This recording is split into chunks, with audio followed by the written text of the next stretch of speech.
So I spent the morning building and testing out something I've been meaning to try: studded bicycle tires. I rebuilt an old hoop to a reasonable working order and dug out a retired Continental tire from the basement. I used the method described and materials listed by Adventure Cycling in their how-to video. You can find a link to their video in this video's description. I pre-drilled and screwed just under 100 number 2 1/4-inch panhead screws through the knobbies in a pattern of my choice. I produced a diamond pattern by alternating between center and opposing knobbies, skipping every 2 knobbies. My tire was pretty well worn, so these were the perfect length to run along the chicken strip, i.e. the heavy use area at the center of the tire, but they were just a fraction too short to run closer to the sidewall.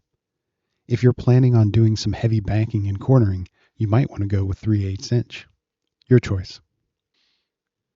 Instead of a tire liner to run between the tire and the tube, I used duct tape. I tried taping the duct tape down over the screw heads on the inside of the tire. This didn't work. The duct tape bunched up and didn't lay down very well inside the tire. So I blew up the inner tube slightly and stuck duct tape along the outside of it. I made 2 passes, smoothed it down, and then deflated the tube before remounting.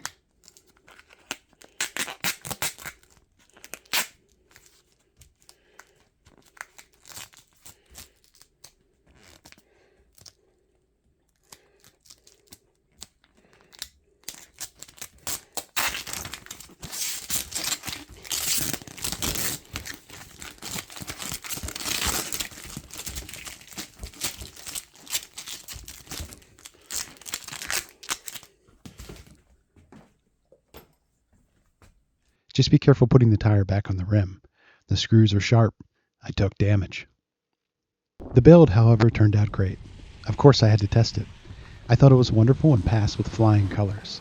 It's nearly impossible to stay upright if you lose traction in the front of a bicycle. The rear end, however, can slide around while you continue to maintain control. That's why I ran my studded tire up front. Well, that and because I currently only have 1 spare rim in working order. After today's test, I feel comfortable running just 1 studded tire while I take my time with another hoop rebuild. It's a total mess that might not even be salvageable. For today, though, the bike cornered with ease, survived my speed test, and the front studs did seem to assist with rear wheel braking. I didn't readjust my front V-brake for the imperfect rim.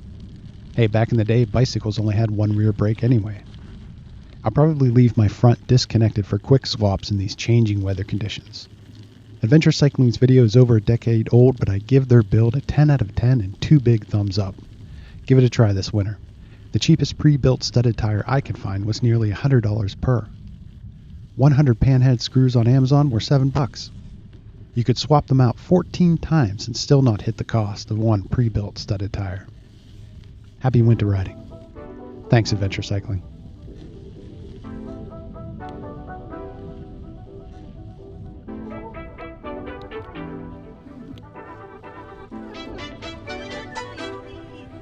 I kinda adore you, but don't get too proud. You'll like my